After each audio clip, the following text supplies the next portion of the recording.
Today, guys, I'm going to show you how to make this delicious lasagna. Stay tuned at the end of the video. I'm going to do a comparison on how much it costs per person for my lasagna versus a big restaurant chain store.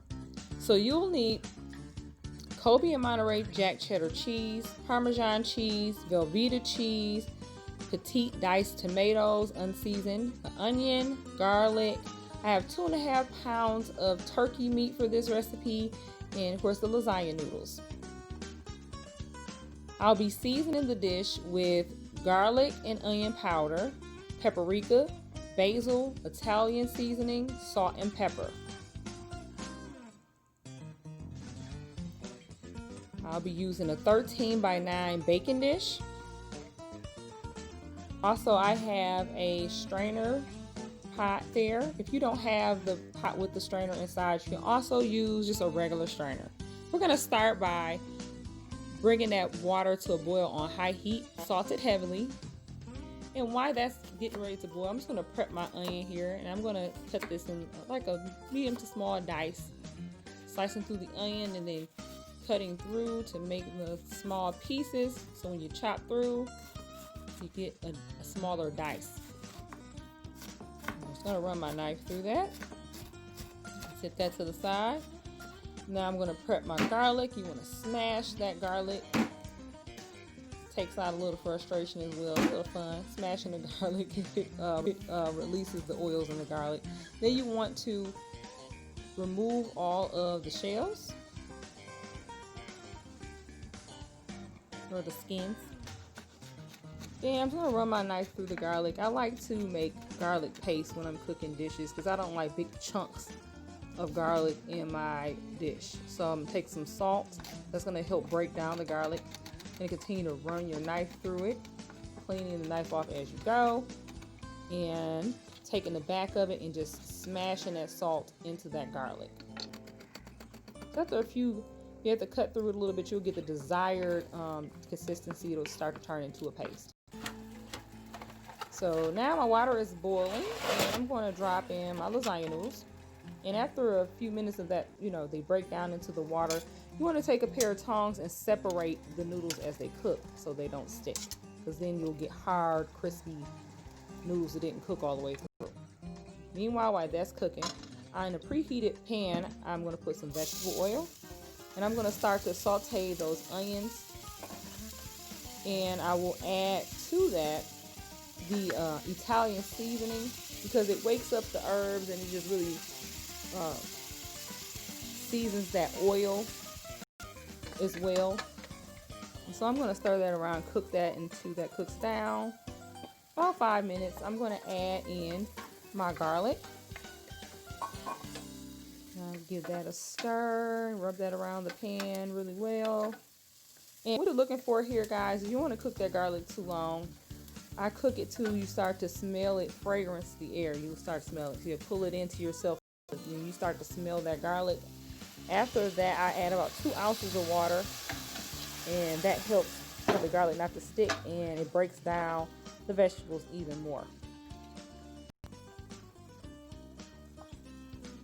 So after that's cooked for about 3 minutes, I'm going to add in my turkey meat, and I'm going to use that whole 2.5 pounds.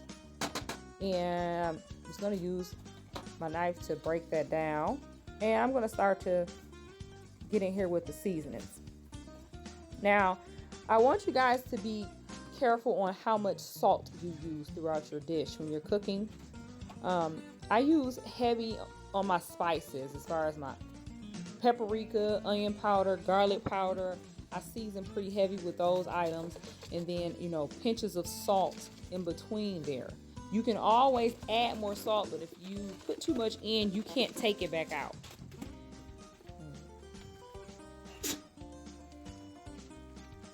I'm just going to get that meat well seasoned, and I'm going to be seasoning in layers here. So adding some more of that Italian seasoning.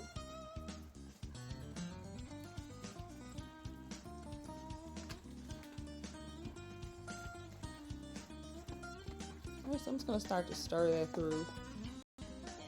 And what I'm going to do here, guys, is add in a couple more ounces of water. It helps to break the meat up and get everything well combined.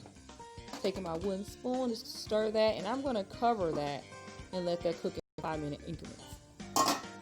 And after 5 minutes, your meat, all the pink is pretty much cooked out of that meat. I'm just gonna stir it and take your wooden spoon, break that meat up so it doesn't cook in big chunks. You want to have a nice smooth meat. You want to be able to spread that on your lasagna. So this is another 5 minutes. So that was 10 minutes of cooking total. And now I'm going to add in my petite tomatoes, guys. And I do recommend that you strain at least one of those cans. They were pretty juicy. So, you know, you don't want to have a whole bunch of juice floating at the bottom of your lasagna pan once you cook it. So I would suggest you strain those. And you can use any tomato sauce you like. You can do ragu, the smoother sauce. I had petite tomatoes on hand, so that's what I use. And actually that's what I bought. Sometimes I like my lasagna to have a pop of chunky tomatoes.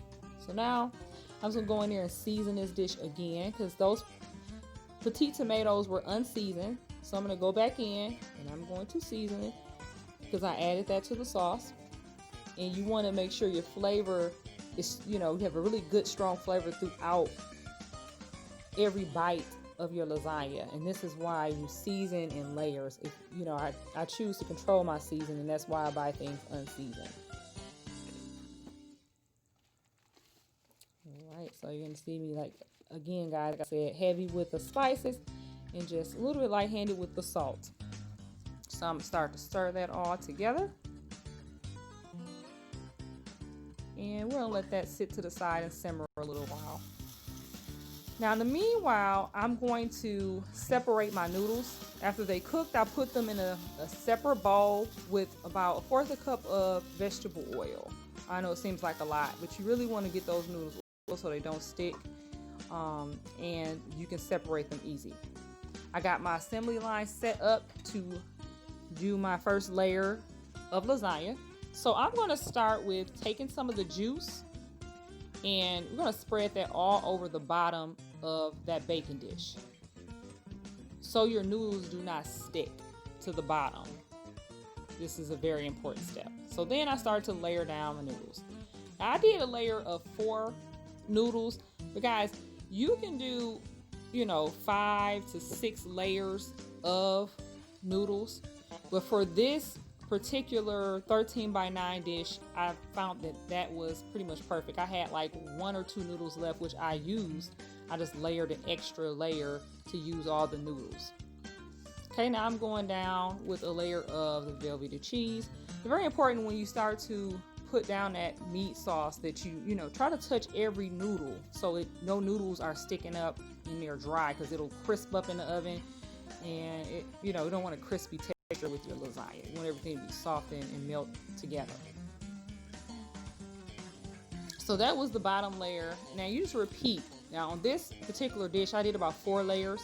When you get to the top layer of your dish, you want to make sure that you have a thick layer of cheese. Now I don't put the velveeta in this layer because I want it to be a smooth melt of cheese. So I put heavy of the shredded cheese, which is Colby and Monterey cheddar, and then I'm going to go down and put a heavy layer of my Parmesan cheese on top of that. Now for some extra flavor, this is when the basil leaves comes into play. Now these are just dried basil leaves, and I sprinkle that on top of the cheese, and it gives it extra flavor and color. So that cooks for 350 for about 15 minutes. Now after that 15 to 20 minutes, you want to cut your oven up to 400 degrees, and you want to do a custom broil to brown that cheese on the top. So then you're going to start it, and you see that the custom broil is on. It only takes about 3 minutes, and this is the final result. Your lasagna is yummy, it looks great, and it tastes delicious, guys.